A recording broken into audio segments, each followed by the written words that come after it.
Ever taken what looked like the perfect entry, gotten stopped out, and then watched price run your direction without you? You were probably caught by inducement.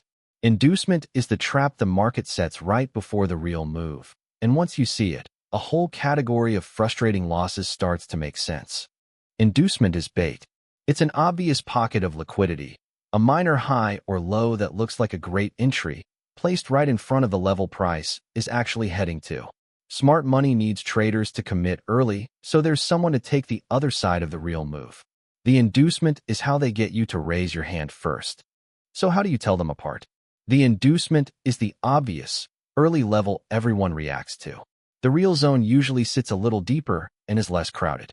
In fact, a useful rule of thumb: a high-quality zone almost always has an inducement between it and current price. If there's nothing obvious for price to grab on the way, be suspicious. The level may not be the real one. Here's how the trap springs. You enter at the obvious inducement level because it looks clean. Price sweeps straight through it, taking your stop as liquidity, and then continues to the real zone, the one you should have waited for, and delivers the move from there without you on board. You were early, and being early cost you the trade.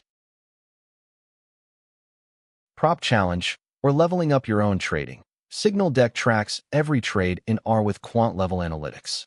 Prove your edge. Free. Link in the description. On gold, watch the obvious near level get taken first. That's the inducement doing its job. Price grabs that liquidity, then pushes on to the deeper, less obvious zone where the real reaction happens. The lesson isn't complicated. Let the obvious level get swept, and look to act from the real zone behind it.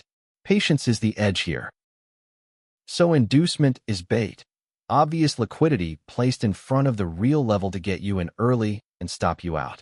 Wait for the obvious to get swept, then act from the real zone behind it.